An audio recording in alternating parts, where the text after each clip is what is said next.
Donc voilà, du coup la maison ici Edenora, ce projet c'est un projet global avec la récupération d'eau de pluie, avec plein d'autres choses qu'on aura peut-être le plaisir de découvrir une autre fois.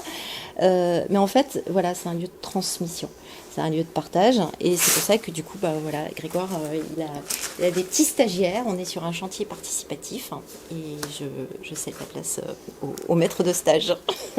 Oui, bah effectivement, on est dans une pratique low-tech avec des techniques qui sont transmissibles.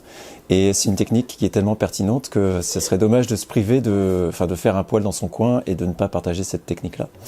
Donc, effectivement, là, il y a 4 stagiaires qui travaillent sur la réalisation de ce poêle hein, et les techniques sont faciles à transmettre. On a bien avancé, on est à peu près à la mi-stage. On a terminé, je ne sais pas si on voit bien ici, mais on a terminé donc le cœur. On voit qu'on a fait de la métallerie, on a fait de la maçonnerie, on a terminé l'habillage et là on est en train de faire le banc de chauffe. Et il restera là à mettre ici dans les réservations tout ce qui est porte, huisserie, trappe de visite, etc. Voilà, tout est en place. On voit que c'est très simple. Hein. Voilà, ce sont des matériaux très courants. Bon, on est quand même dans de la brique réfractaire à 40% d'alumine qui résiste à des très hautes températures. Mais les matériaux sont des matériaux disponibles. Hein. On n'est pas dans un processus industrialisé.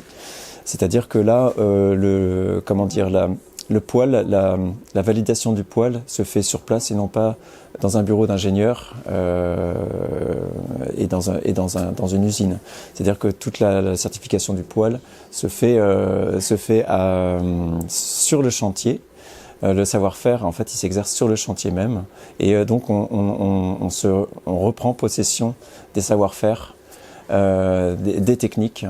Et ça donne en fait naissance à chaque fois un poêle différent, un poêle qui est en fait personnalisé en fonction du besoin de chauffage qu'on a, de cuisson, d'eau chaude sanitaire, qui varie en fonction des occupants, la morphologie du lieu, l'organisation de l'espace, etc. Donc maintenant il vous reste 2 jours et demi pour poser le système d'échange de chaleur avec le chauffage voilà. de chaude sanitaire.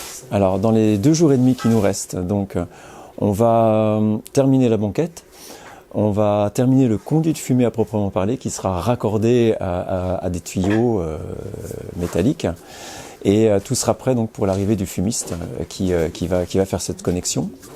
Et voilà, c'est ce qui nous reste. On a du moulage aussi, on va mouler les bancs des banquettes, le haut des banquettes dans des coffres. En fait, on va le faire en béton.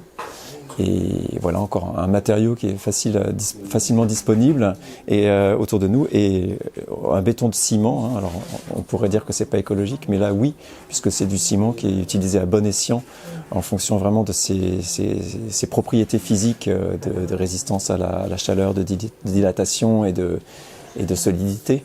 Donc là, effectivement, on coule du ciment, mais à bon escient et sans gabegie, on va dire.